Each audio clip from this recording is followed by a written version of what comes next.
I just want to say we'll give it about another 5 minutes because I looked outside and there's still plenty of cars pulling in, so we'll give them a few more minutes. Up? Okay.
Okay, thanks.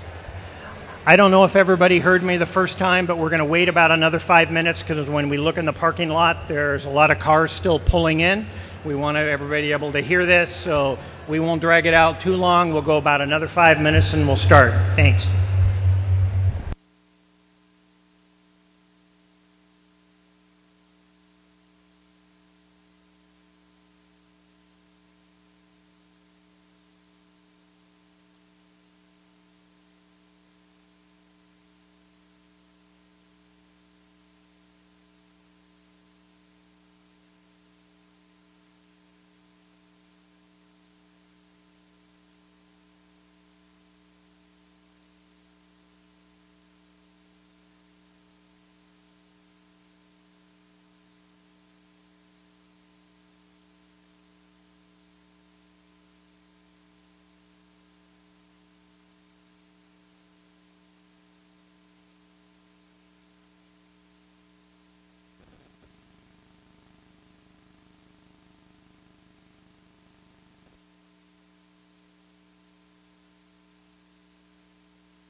Well, I think we've waited long enough. We can go ahead and start this. Kind of what I'm checking at this point is, can the people up in the upper balcony understand what I'm saying? Got a lot of thumbs up, so I'm assuming that means you guys can hear me down here too then, right? All right, we'll go ahead and get this started. First of all, my name's Doug Epperson. I'm one of the public information officers with Northwest Team 6, which is part of the unified command for this fire. I want to start out by welcoming all of you to come to this event and thank you. I want to put a special thanks out to those of you that traveled from probably Stevenson, that belong in Cascade Locks, that had to fight your way to get here. But since you're in a level 3, it was much easier to have the meeting here than to try to hold it in your place. I also want to put a special thanks out to the Hood River County School District for letting us use this venue to be able to hold this meeting. There was no school today, which allowed us to be able to use the gym versus the Bow Theater. And even though there was no school, there was staff in here today helping us set up the multimedia that we're actually doing. They called in some students to help out. So we're very appreciative of the school district for letting us use this facility. Also, I'd like to thank the Next Door Incorporated and the Spanish radio station Terra. They actually have a translator here tonight that is going to be translating as we're talking, and they're going to rebroadcast either tonight or tomorrow this event so that the Spanish-speaking people at home can hear what was going on. Probably the last thing I'll talk about here, just quick housekeeping. For those of you that this runs a little long, when you go out that door, the men's restroom is on one side and the women's restroom is on the other side.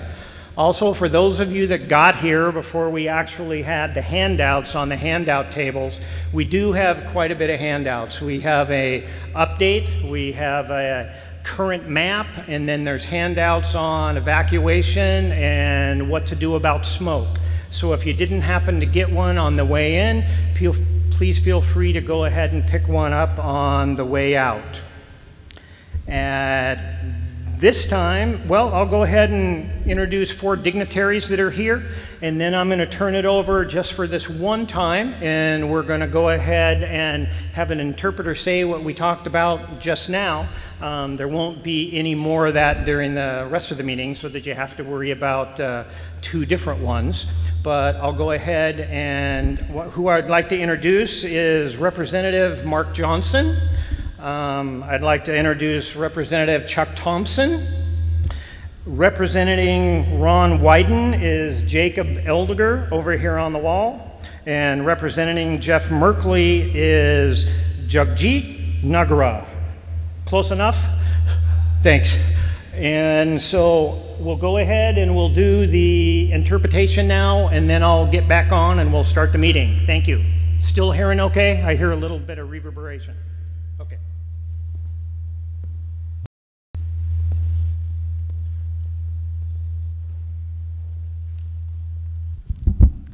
Buenas tardes, gracias por estar con nosotros. Soy Lidiana Soto y ahorita soy una representante para el equipo 6 del Pacífico Oeste, que es el equipo aquí que está mandando este incendio. Queremos darle las gracias a todos los que manejaron aquí desde Stevenson y Cascade Locks. Sabemos que es un poco lejos, pero este es el único lugar que les podemos ofrecer porque hay áreas de cierre en esas partes. También gracias al Distrito Escolar por darnos este espacio para tener esta junta. Los jóvenes no están aquí, no hay clase por el humo, pero sí habían maestros y maestras aquí y algunos alumnos que ayudaron con este evento. También le queremos dar las gracias a la estación de español. No escuché muy bien cuál era de tierra, ¿alguien sabe? Radio Tierra, muchas gracias. Ellos van a estar grabando e interpretando esta reunión y eso va a estar disponible para el público hispanohablante más adelante. También por último, Cuando entraron pueden, si no agarraron los mapas que están disponibles afuera en mapas, también información de las evacuaciones y también información del humo y del incendio. Si es que no tuvieron esa oportunidad, va a estar afuera toda esa información. Los baños están a la salida, a la izquierda y a la derecha, y creo que eso es toda la información que tengo para ustedes. Yo estaré disponible también para interpretación, si es que alguien quiere que los acompañe durante la junta, me puedo ir a sentar con ustedes, y si no, voy a estar aquí después cuando hagamos los grupos pequeños, disponible para dar esas interpretaciones. Nada más búsquenme. Bueno, y eso es todo. Gracias. Thank you. I apologize. I forgot to introduce. That's Lidiana Soto that actually... I apologize. I forgot to introduce Lidiana Soto. She actually works for the Scenic Gorge Fire Commission down here on Wasco Street. So at this time, we'll go ahead and start. Actually, what the agenda is going to be today is there is 5 speakers that will actually speak, and then at the end of those 5 speakers, we actually have 8 stations set up around the gym. Everything from the school district to Red Cross and the Hood River County Health Department, that type of thing. And so rather than have a big, huge question and answer session at the end, what we're going to do is we will just let you go to the particular party that you want to get your information answered from. And so there will be representatives from each one of the 8 breakout groups that I will actually let you know at the end when they are, who they are, and that'll be how we answer all of your questions. That way everybody doesn't have to listen to what everybody else wants to ask. So at first point, we'll go at this point, our first speaker is going to be Representative Mark Johnson.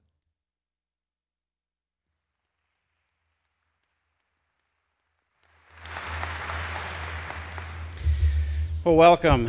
Great to see such a turnout for a really important meeting for our community. I don't know if you're like me, but in years from now, I think we'll be looking back and remembering where were we when we first saw that plume of smoke to the west of us as it billowed over the gorge that became the Eagle Creek Fire. It seems like a long time ago, but it's only been about a few 5 or 6 days. But boy, it's been a long week for some of you, and for some folks in the gorge, it's been a very long time. But, you know, over the course of the last week, I've been experiencing all kinds of emotions, like maybe you have too, like shock and disbelief and sorrow, remorse, and anger, fear. I mean, there's certain folks in our area that have obviously experienced some real fear as the fire came very, very close to them. But the whole point of tonight is information. We want you all to be able to have the most accurate, up-to-date information that you can to dispel some of those feelings. And you're going to hear from some really, really talented people that we've had a chance to work with this week, public safety folks, first responders, agency people at the state and local level who have the answers that hopefully you're looking for. So I hope this is a really productive, positive meeting. We put it together again to try to make sure everybody has the same information and can know what to expect as we go into the next days and into this next week, because it's a really important time. So with that, I'm just going to pass off to Lynn Burdett from the U.S. Forest Service, who's going to talk to us about what's going on. Yep. Thank you.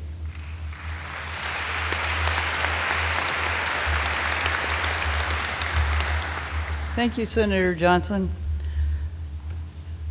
As I reflect on the words that he shared, the different emotions that we all feel, I have to say there are moments in our lives where the ground changes underneath and it becomes a whole different world than you experienced the day before. And Friday or Saturday afternoon, when I got the phone call from our fire folks that we had the situation, when we got that call, I didn't know that was going to be one of those moments. And it became one of those moments for me, but it also became one of those moments for hundreds of folks, many communities, thousands of people, and people around the world. This is a time of change and transition. And so I really appreciate the idea that we're going to come together around information. I'm here to represent a couple of things. One is that in the event when we're in this emergency kind of situation, we come together as Oregonians, as Northwesterners, to try and respond. And one of the reflections of that is that we're in a unified command system right now.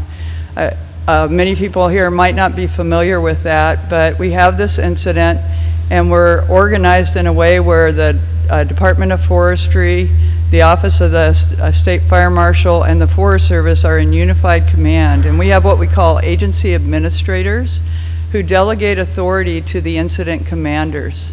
And so I'm representing the 3 agency administrators today to give our message of hope and possibility. We have brought together people who came in response as early as Sunday, Monday, Tuesday. We've had people coming in over time. At this time, we're over 900 folks are working, trying to address some of those situations just related to the fire. That doesn't include the hundreds and thousands of folks who are working on the other issues associated with this. But in the Unified Command, what's really valuable about this is you got to see the complete and coordinated system that comes together, particularly in the state of Oregon here. Can you imagine what it would have been like if we didn't have a system where the fire marshals came together and brought all the resources that we had that night, Monday, when things started happening? I've heard it said we're the largest fire department right now in the state of Oregon. It may be in quite a number of places. Folks came from all over at that call, all over the state, if you read the labels on the engines. And they came here and they took action, and they've done a really person's job on that. As we moved from that to the point protection and trying to address how are we going to move through things, you're going to hear some of those activities from other folks. So I'm not going to describe our fire actions, but that's where we come together and work in this unified system. It's complete, it's coordinated. It's one of those things that we practice at it to be able to be in alignment as much as possible to serve you all and to try and address that. It's a synergy that happens, and it's one that if we weren't able to do it, would likely result in efforts that didn't have the outcomes that we would want. So as we look forward, one of the messages that we've been talking about, we're kind of in the moment of trying to address the fire incident, is that there is future, there is possibility, and there is a lot of hope here. I know some of you are out of your homes, some of you are nervous, some of you are being greatly economically affected by what's going on. As agency administrators, we're here to be in service to you, to try and manage this part of this change in our lives. And we'll continue to do that through these next few weeks and months. The thing that I would also say is we're going to try to work in an integrated fashion as we move forward, all of us, all of the agencies, to think about what are the next steps. How will we come together to try to find what are those possibilities of pushing the refresh button. I know a lot of folks can't wait to get out and see the area or maybe get on the trails. One of the things that I want to have folks recognize is the fire itself is just phase 1. And as we go into the winter and the change conditions, we're likely to have more activities and events. We all know that who live here in the valley. And so let's prepare ourselves for this is phase 1. We'll have some more things that happen in the winter. We need to start thinking about how do we prioritize, what kinds of things need to occur next, and how do we come together to be the best possible investment and future of this part of the National Scenic Area. And so, again, this is a moment that changed our lives, some of us more than others. Some of us will never be the same as a result of it, but it's a stepping stone, and we will get through this. And again, on behalf of the agency administrators for the different entities who are supporting the incident commanders, I would like to tell you that we're here to serve you, and that we're also, we care about this. We've had our moments of tears and denial and wishes and hopes and anger as well. And where we always come back to is we're proud to be public servants, acting on your behalf to try and get ourselves through this process. So with that, I'm going to turn it back over.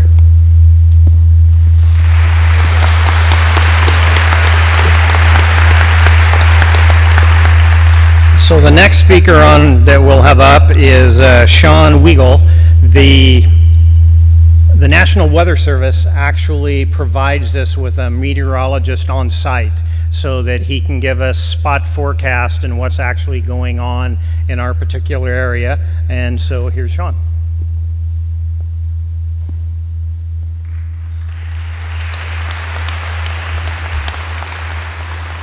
Thank you, everyone. It's an honor to be here, and thank you, everyone. It's an honor to be here and be part of this effort. I did want to show something. It's not that right now, but just on my phone, there's some good news. I'm seeing green and yellow on the radar for the first time in a long time, and that.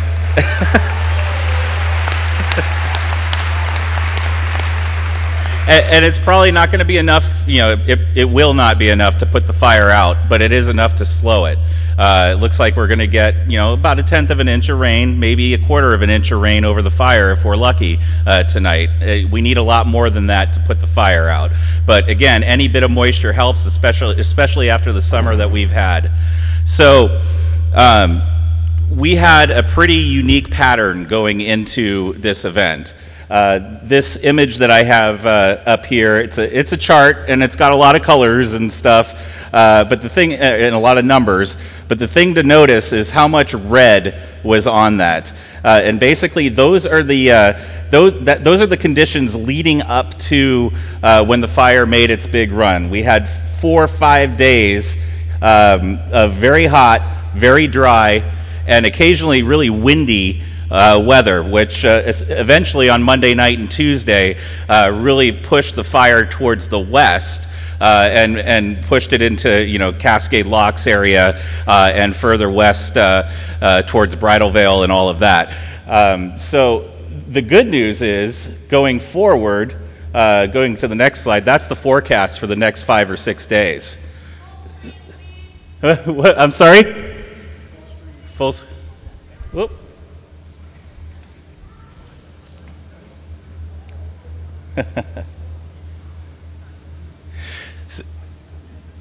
So, you know, we had several days of very hot and dry weather leading up to this event, and we're not going to get back into that pattern anytime soon.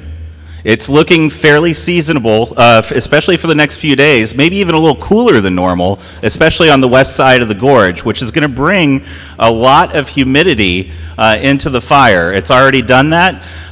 When we were dealing with the big runs towards the west, the humidity was around 15–20%. Temperature was in the 90s. Next few days, we're looking at temperatures probably in the 70s and lower 80s, and humidities, you know, up in the 40 to 60% range for low humidities. So much better, much more damp, much more difficult for the fire to grow in those types of situations, especially with the efforts that the crews are putting in out there on the line. So, oh, excellent. So it's full screen there. So really, you look at the max temperature, and I'm sure those in the back would probably have a hard time seeing the numbers, but again, 70s and lower 80s really for the next several days. You know, I had that precip chance in there for today, and it looks like that's actually materializing, and without the lightning I was worried about. So it's all good news at this point. It does look like, you know, the next couple of challenges would be tomorrow. We are going to get some west wind through the gorge, but nothing extraordinary. Those of you around Hood River, I'm sure, are very used to the nice west winds that everybody loves to windsurf in and whatnot. But this is going to come with a good bit of humidity, which again, that slows down the progression of the fire, and the conditions are nowhere near like they were when it ran west. I guess the next challenge would be going into Monday. We are going to have one rather warm day, rather dry day, but nothing like what we had last week when the fire made its big runs, and we definitely aren't going to have 4 or 5 days preceding it to dry everything out before the fire makes its run. So it's nice to be up here and be able to tell people good news. And, you know, we're gaming things out, you know, later in September. When are we going to get a big rain that's really going to put a hurt on this fire? I don't know. I can't forecast that far out in advance. But it does, you know, it does look like things are cooling off and getting moister out there. And I think that will help things going forward. Thank you.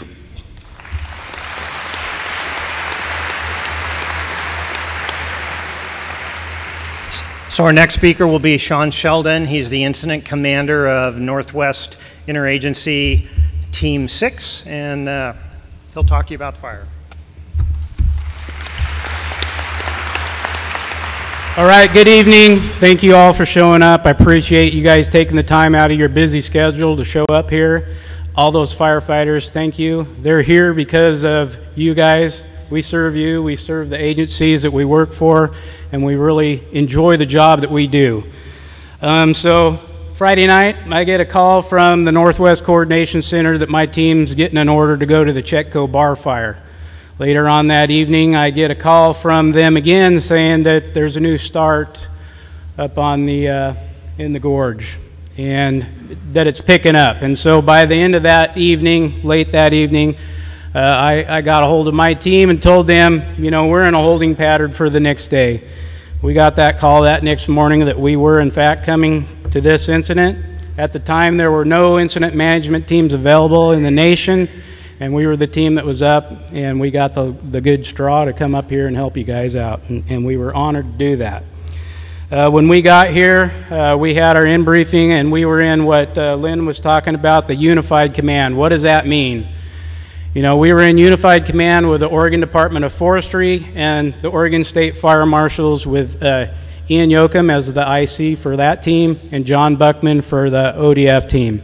What that means is we work together in a coordinated effort to develop a plan that we all agree upon. We count on each other, we rely on each other, we support each other, and we create a plan that we all agree upon that we could implement to do the things that we need to do. And those things are what the agencies had tasked us to do. And I want to just go through what those are real quick before I get into some of the operational things that we've been doing. So first and foremost on every incident that we get is firefighter and public safety. So your safety and those firefighters out there that are protecting those resources, those assets, that infrastructure that all of us hold dearly. That is the number one thing in all of our missions that we do, and we do everything based on keeping you safe and those firefighters safe in all the tactics and all those decisions that we do out there on the landscape. The other thing we were tasked with doing was protecting the values at risk, such as private property, the Bull Run watershed, national forest lands, government and private infrastructure, and private timberlands. And with that coordinated effort, we're able to be stronger, more unified, and be able to do that job in a more timely manner. The other thing we were tasked to do was to protect any cultural and natural resources, including the historical features out there, in and around Eagle Creek Recreation Area, and all other areas located within the Columbia Gorge area. And as you know, there are many of them, and they are all cherished and beautiful things that we want to try to do the best that we can to protect. The next thing is addressing local concerns, and that's why we're having this meeting tonight, so that hopefully we could address some of those local concerns. We have daily briefings with cooperators who are out throughout the community and address the concerns that those folks have as well. Some of those folks are the people that run the Bull Run watershed, the tribes, local landowners, partners, and community members. The other task we were asked to do was limit the spread onto private lands, prevent damage to structures and infrastructure to the degree possible. And I'll tell you what, and I'll get into it later, without the Oregon State Fire Marshals, the help from the Oregon Department of Forestry, Forest Service, BLM, contractors, all those people coming together did an outstanding job to protect all those things that we hold dear. Last thing, well, two more things.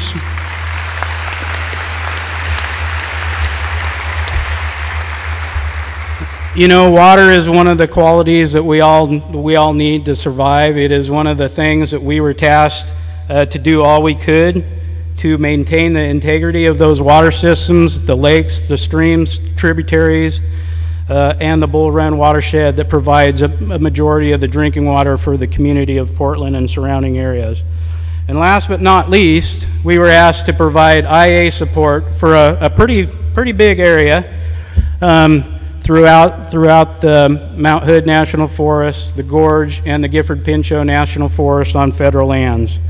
We were able to help additional fires that started on the Gifford-Pinchot, the Mount Hood, and then with our partners across the river on the DNR. So those were the tasks that we were asked to do in conjunction with our ODF partners and the Oregon State Fire Marshal Red Team. And I believe we've done a really good job so far. Ian will talk about some of those things as we move forward tonight. The next thing I'm going to talk about is what we've been doing operationally. Now, I'm not the ops chief, so I don't know all the particulars out there on the land, but I'm pretty familiar with what we've been doing out there as far as operational. So when we break out later and we get into these questions, I may not know all the specifics, but I could get you those answers. So when we got here, originally you had this Indian Creek fire that had been burning for a couple months, and it was parked in a really good location, doing really good things on the landscape. They had a really good plan for what they were doing with that, and then this fire started. This fire started in an area that was in steep terrain. It had the forces of the wind that were on it, heavy fuels, and it increased rapidly. At the time this took off, the aviation resources and the other resources that were dealing with this fire had to be diverted to go take care of this. When that happened, it pulled away all the resources that were working on this fire, kind of keeping that fire in check. And this fire with the slope, with the winds, and the fuels, just grew beyond the capacity of the resources that were on hand. And they threw as much stuff as they had at it, all the helicopters, all the people that they had. And unfortunately, what we have now is the result of the fact that this fire started under severe conditions that Sean was talking about, in steep ground, heavy fuels, with the wind on it as well. So next slide. So this is where we're at right now. As you can see, the fire had made a significant run to the west, 14 miles in a 16-hour period. That's over a mile. That's about a mile an hour. Pretty rapid spread for a timber fire. I looked at it like a grass fire. It was moving that fast, spotting a mile and a half in front of itself. And as you can see, I call it the eaglet fire because it's a baby eagle. But a fire did spot across the Columbia River, and that one is approximately 135 acres as of right now in steep terrain that the DNR, Department of Natural Resources, has taken. So what did we do that first day? With Ian and his folks, and he'll talk about this with the task force that he had, our primary role was point protection and getting people safe, getting them evacuated. And that's a coordinated effort. We make a recommendation, and the police, or the sheriffs, and those folks are the ones who enact that. We don't say you got to go, they do. We recommend it, and it's for everybody's safety, not only yours, but the firefighters who are going in there to save your homes. They battled it hard all through the night, and there were several individuals who had come in from day shift that we woke up to go back out there and save homes. Several of those individuals, as well as several of the team members, were fully engaged for the whole day before that, the whole night, and most of the next day. So working 30, 34, 35, 40-hour shifts. So a lot of tired firefighters were out there. They did an outstanding job of protecting those homes.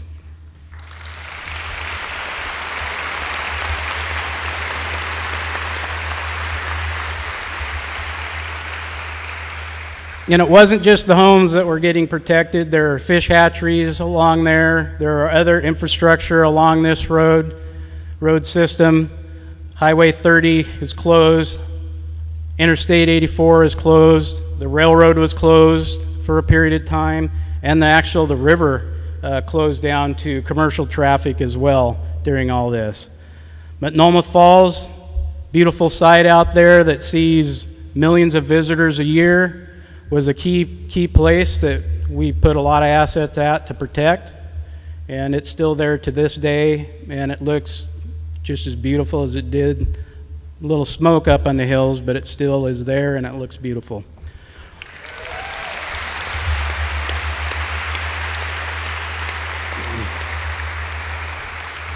So I'll talk about what we're currently doing and where we're planning on going. And I won't get into a whole bunch of specifics because I'm not 100% sure on some of these. So we do got a few spots out here on the far west corner. See if I could keep that from shaking too much. We're working on to go pick those up directly. It's in real steep, rugged ground. We got a hotshot crew out there that felt that they could go in there and take care of that. Finally, this afternoon, we were able to get aviation assets up in the air to help support those efforts with some bucket work, and it sounded like they were making pretty good progress on tying that piece in. We've established divisions all along I-84, and we do that to break up the ground geographically so our span of control is under control with those folks. So we had to tie in a little bit of line using dozer line, using a combination of firing with hand crews firing with the support of the engine crews that are out there to work the fire around and past a majority of the homes. There were a few areas we had to tie in that way along some of these communities in here because we just did not want the fire to get inside those communities where we would have a more difficult job of fighting that fire. So right now we are clear up here around Cascade Locks, trying to keep the fire away from the homes and from the city proper. We've kept the fire up on the flat ground at the toe of the slope and are continuing to work the fire around to the east of that area. We've established divisions all the way out to the east. This is kind of the area where they're doing some of the firing operations last night and again today. So we're continuing to work our way around to the east, trying to find a way where we could access and head to the south on this fire. As you know, steep, rugged terrain all through there, really difficult to find any options to where we could start heading south. We have identified a few areas, but there's a lot of work ahead. We have people up on the southwest corner, the southeast corner of the fire. That's where we're at now. ODF is taking the charge on that, working on some private land. They were doing a bunch of road building up there, so that we had equipment already in place, and we were able to utilize that equipment with their help to start getting some action going up there in that area to try to utilize the road systems, brushing those roads out for future use if the fire does begin to impact those areas. We've also established another division called PAPA that pretty much is along the edge of the Bull Run watershed. Again, looking at road systems up in there, going in with road brushers, brushing the roads, making that area a little bit more defendable for firefighters if we are to take action in that area. As we come around, we have one more division that has tied into this west side and are looking at opportunities to bring the fire's edge going direct as possible, and where we can't, utilize road systems to tie back into the top of the Bull Run watershed. So that's where we currently are and where we're planning on going. There is an additional team that has come in, Type 1 team, that comes with a lot more capacity than what my team that's a Type 2 team does. They have the ability to branch and to break out and do a lot of different things that my team can't do at this time. And so we'll be working with those guys tomorrow and working on what that next plan is going to be. And they will carry forth with Ian and his folks as far as what that plan will be and what that will look like. I will say that there's a lot of work left out there. There's going to be fire and smoke on the landscape for quite some time. And unfortunately, you have to live with that for that period of time. Hopefully we could get the roads opened up. We did get the railroad opened up for traffic yesterday, and they were able to get some trains through there. We were able to open the river up for commercial cargo traffic. And then the last thing we need to do is get the highway 30 open. That may take longer. That's closer to the fire's edge than 84. But 84 is going to take a lot of work. There's a lot of hazard trees that are going to continue to fall, and they got a lot of work ahead of them. So please bear with everybody. They're doing the best job they can, the quickest they can, but bottom line is it's all for their safety and your safety. So with that, thank you all. Be patient. It'll go out one of these days. They all do. So I'll turn it over to Ian, and he'll talk about what he's got. Thanks.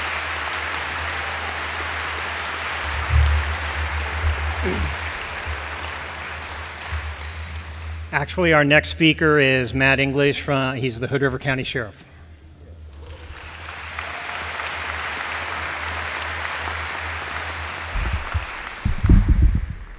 Need to adjust a little bit. I got it. So the first thing that I want to do is I want to recognize the people that are here and have been here before. They're here right now, and they'll continue to be here. And that's our first responders in Hood River County.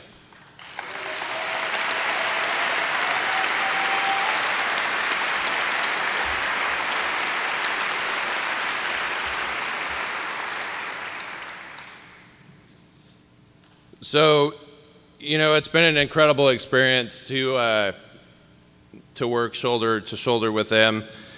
And it's just absolutely incredible what's been accomplished. Obviously, you know, the #1 priority for us is the safety and security of the citizens of this county. Over the last few days, we've worked on a very comprehensive plan for any notifications that need to be done in the future because of this fire regarding evacuations. And we have a comprehensive plan should any evacuations of our citizens be necessary. And we can talk more about that if you come over to we have a breakout area, and we can give you more specifics on that if you wish. Our team has been working very, very hard at pushing very accurate, timely information for our citizens so that they're informed. We would urge everyone, if you haven't, to sign up for the Citizen Alert Program, Everbridge. There are cards that have gone out tonight. If you didn't get one, we can direct you to that resource tonight. We've been using that very effectively on the west end of the county to notify citizens of any changes in evacuation levels. One of the issues that we've been having, we've been working very hard at, is to dispel rumors. And I understand there's a lot of unease in the community, and there's a lot of wondering what's going to happen, and people are scared, and all the smoke that particularly yesterday that came in, we got a lot of calls, what's going on? I will tell you that the Sheriff's Office decides what the evacuation areas will be in concert with our fire partners and our other public safety partners, but the source of evacuation information and evacuation levels are pushed through the Sheriff's Office, social media, news releases, website, and through the Citizen Alert that I mentioned. so we can give you some more information on our media sources, and if you come over and speak with us after this. I'm going to keep my comments very brief, but I just again want to recognize all the work that's being done in this county and assure the community that safety is the #1 priority. We're not going to take any chances, so if we do additional evacuation notifications or change any levels, we're going to be pretty conservative about that because we want to provide as much time as we can to residents to, to prepare. So again, rest assured that there are a lot of plans in place. The other issue, you know, we've been working very closely with the citizens on the west end of the county in Cascade Locks. They've been out of their homes for several days now, and we know that fire crews are working very hard to make that community safe again. So we appreciate the patience, and we understand how absolutely difficult it is to be displaced from your home, and we are constantly reevaluating those levels and constantly working with fire crews to ensure that we can get people back into those areas as soon as possible and repopulate. We continue to ask people in level 3 areas to stay out of those areas. It's not only because of fire danger, but it's because we have fire crews in those areas that are trying to protect homes, and they're working behind homes, and so when we have citizens that are still in those areas, they get in the way and can cause problems. I'll turn it over now. Thank you.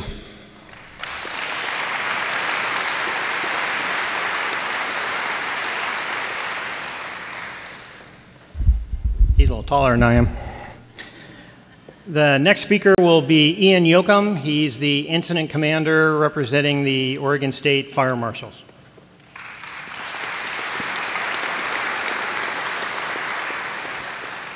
Thank you, everybody. My name is Ian Yoakum, and I am here representing the Oregon State Fire Marshal's Office. We are unified, as Sean talked about, and he pretty much talked about everything I was going to talk about. Good job. But tonight I want to talk to you about community.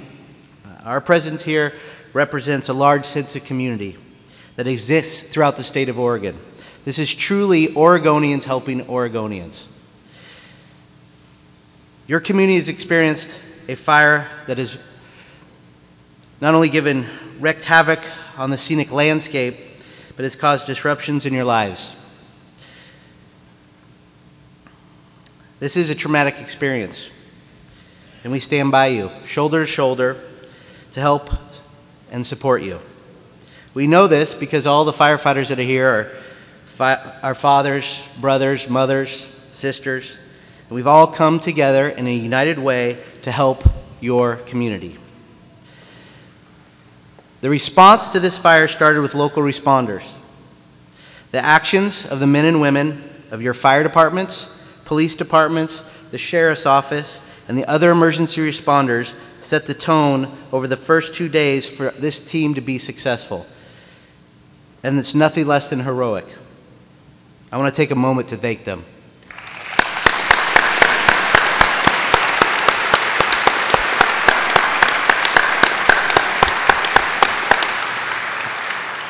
Right now, just outside town here at the fairgrounds, there's over 350 structural firefighters, 500 wildland firefighters who have rallied to help protect this community.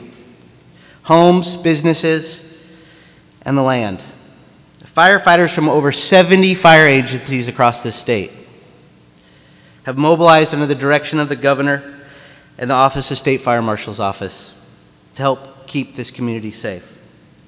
Although we are under unified command, I want to talk about the mission of the Oregon State Fire Marshal's Office.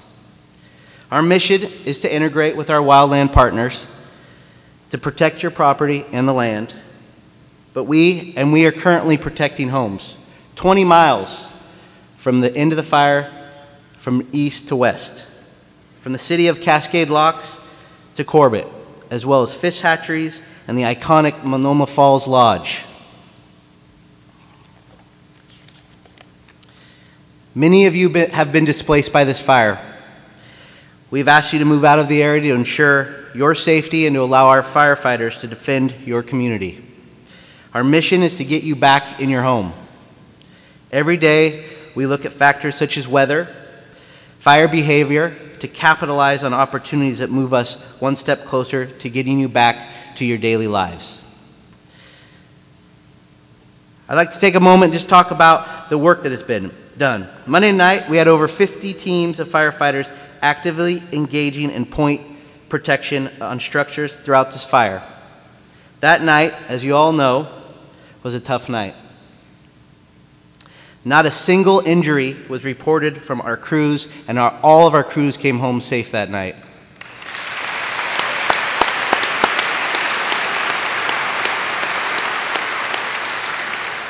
Since that time, we have prepped homes, hundreds of homes, to reduce the risk should fire continue to spread in and around those homes. We are using tools such as fire sprinklers, pumps, portable tanks to build a defendable space around your homes should the fire continue to grow. As you heard earlier from our weather forecaster, that there is a potential for the winds to move to the east, to move to the west. We've worked with Chief Damien, your local fire chief, and Sheriff English to establish decision points. Those decision points will help keep your community safe. We will stay here with our eyes looking forward to your community while we mitigate the remaining fire. Our mission is the same and it remains the same. We want you to return to your homes and get your lives back to normal. In the end, it's about you, the community. It doesn't matter what patch we wear or what organization that we're from. And you truly do have the largest on-duty fire department in the state of Oregon working for you right now.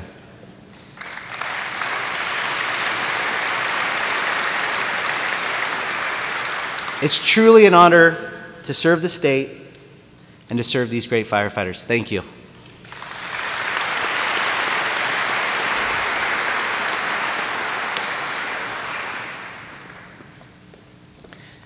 Maybe one more time give all of our speakers a round of applause.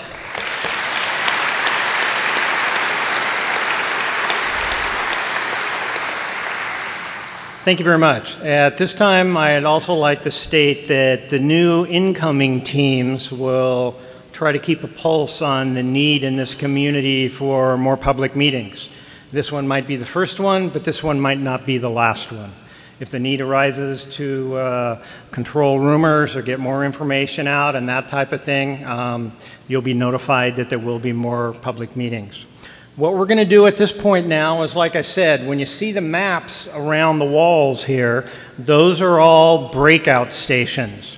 There's a breakout station with Hood River County Health Department and the Red Cross. There's a breakout station for ODOT.